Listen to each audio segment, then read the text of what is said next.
আসসালামু আলাইকুম সুপ্রিয় দর্শক, এই মুহূর্তে সৌদি আরব থেকে ঈদের চাঁদ নিয়ে আসলো বিরাট খবর। এই বছর 29টি রোজা হবে নাকি 30টি? কবে পালিত হতে পারে 2025 সালের খুশির ঈদ? কি বলছে চাঁদ দেখা কমিটি? সৌদি আরব সহ বাংলাদেশের আকাশে ঠিক কবে ঈদের চাঁদ দেখা যেতে পারে? এই মুহূর্তে সৌদি আরব থেকে কি খবর এসেছে? এছাড়া ঈদের দিন কেমন থাকতে পারে আবহাওয়া? এ বিষয়ে বিস্তারিত জানতে হলে ভিডিওটি প্রথম থেকে শেষ পর্যন্ত দেখতে থাকুন। আর কমেন্ট বক্সে অবশ্যই লিখবেন ঈদ মোবারক। আর সবার আগে সর্বপ্রথম সঠিক খবর জানতে আমাদের চ্যানেলটিকে সাবস্ক্রাইব করে রাখুন। এবার জেনে নিন এক নজরে।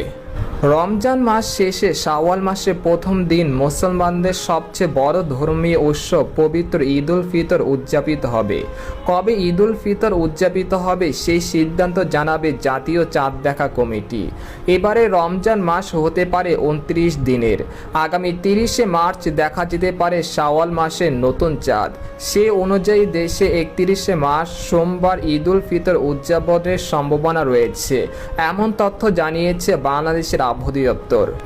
এদিকে আগামী 30শে মার্চ রবিবার সূর্য ডোবার 1 ঘন্টা 4 মিনিট পর চাঁদ ডুববে এবং ওই দিন দেশের আকাশ যথেষ্ট পরিষ্কার থাকার সম্ভাবনা। সেই হিসেবে ঈদের চাঁদ খালি চোখে খুবই পরিষ্কারভাবে দেখার কথা।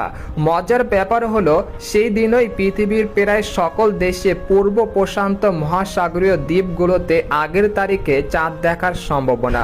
সুতরাং একই তারিখে সারা পৃথিবীতে ঈদ এবার আশা করা যায়। এদিকে পবিত্র ঈদ উল ফিতরের তারিখ ঘোষণা করেছে